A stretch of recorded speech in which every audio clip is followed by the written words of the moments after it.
പതിറ്റാണ്ടുകളായുള്ള ജനങ്ങളുടെ ആവശ്യമായ Edappal police station യാഥാർത്ഥ്യമാകുന്നു. പോലീസ് സ്റ്റേഷൻ താൽക്കാലികമായി സ്ഥാപിക്കുന്നതിനുള്ള സാധ്യതകൾ പരിശോധിക്കാൻ തിരൂർ ഡിവൈഎസ്പി AM സിദ്ദിഖിന്റെ നേതൃത്വത്തിലുള്ള സംഘം വിവിധ സ്ഥലങ്ങൾ സന്ദർശിച്ചു. മലപ്പുറം ജില്ലയിലെ തവനൂർ മണ്ഡലത്തിലെ പ്രധാന വ്യാപാര കേന്ദ്രമായ എടപ്പാൾ ടൗണിനോട് ചേർന്ന് തന്നെ പോലീസ് സ്റ്റേഷൻ സ്ഥാപിക്കണമെന്നാണ് പ്രദേശവാസികളുടെ ആവശ്യം. നിലവിൽ അടിയന്തര ആവശ്യങ്ങൾക്കായി ചങ്ങരംകുളം, പൊന്നാനി എന്നിവിടങ്ങളിൽ നിന്നാണ് പോലീസ് ഉദ്യോഗസ്ഥർ എടപ്പാളിലേക്ക് എത്തുന്നത്.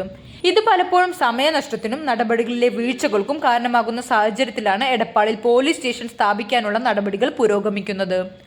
എടപ്പാൾ പൊന്നാനി റോഡിലെ അംശ കച്ചേരിയിൽ പഴയ കൃഷിഭവനോട് ചേർന്ന സ്ഥലവും കുടുംബാരോഗ്യ കേന്ദ്രത്തിന് പിറകിലുള്ള 40 സെന്റ് സ്ഥലവും എടപ്പാൾ അങ്ങാടിയിലുള്ള സ്ഥലവും ഡിവൈഎസ്പിയുടെ നേതൃത്വത്തിലുള്ള സംഘം സന്ദർശിച്ചു. കുടുംബാരോഗ്യ കേന്ദ്രത്തിന് പിന്നിലെ സ്ഥലത്ത് സ്ഥിരം കെട്ടിടം നിർമ്മിക്കാനാകുമോ എന്നതടക്കമുള്ള കാര്യങ്ങളും സംഘം വിലയിരുത്തി.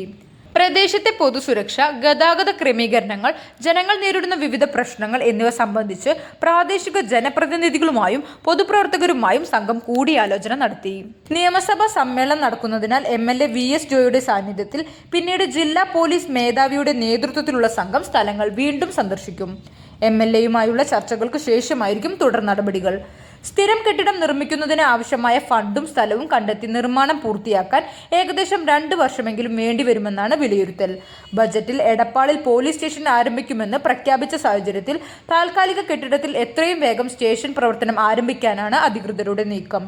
Changaramkulam SI K Harikumar, ASI Harinarayanan, Tirur DYSP ഓഫീസിലെ SIമാരായ K Sajeev, P Harish, KP Manoj, Edappal panchayat president KP Sindhu, panchayat അംഗം KV മുഹമ്മദ് ലൈസ്, പൊതുപ്രവർത്തകരായ C Raveendran, EP Rajeev, EP Velayudhan, KP Achuthan എന്നിവർ സ്ഥല സന്ദർശനത്തിനുണ്ടായിരുന്നു.